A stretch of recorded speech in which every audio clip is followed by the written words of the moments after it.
सबसे पहली बात तो मैं आपके माध्यम से ये कहूंगा,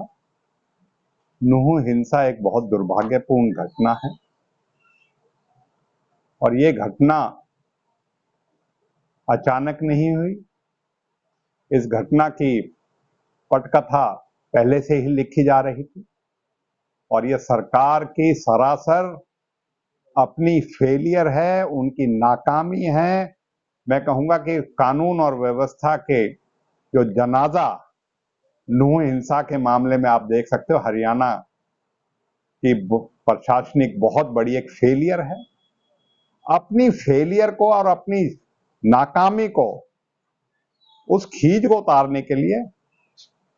कांग्रेस के ऊपर आरोप लगाना या कांग्रेस के विधायक मामन खान पे आरोप लगाना, ये बिल्कुल निराधार बात है और हम पहले दिन से कह रहे हैं एक राजनीतिक षड्यंत्र और अपनी विफलता को, अपनी जो जिम्मेवारी बनती थी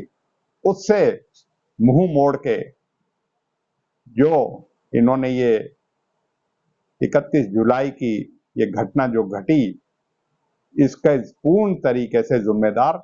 हरियाणा का प्रशासनिक, हरियाणा की पुलिस और हरियाणा का जो आज के मौजूदा बीजेपी जजपा सरकार है उसकी है। और इसीलिए से पहले दिन से इन्होंने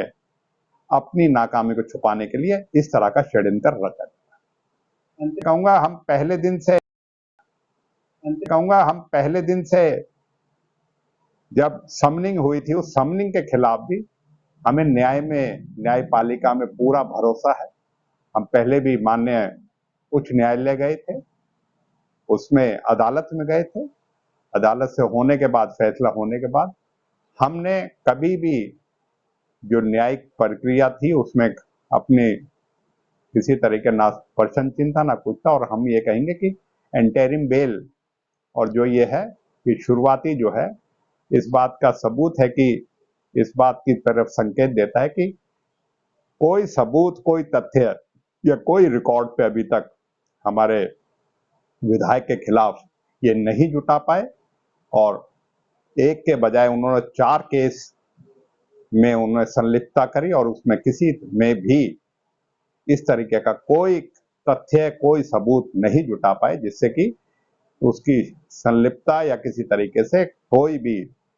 डायरेक्टली इनडायरेक्टली किसी तरीके से उसको साबित कर सकें। और यही है कि हमें आज भी न्यायपालिका में पूर्ण भरोसा है। ये तो अभी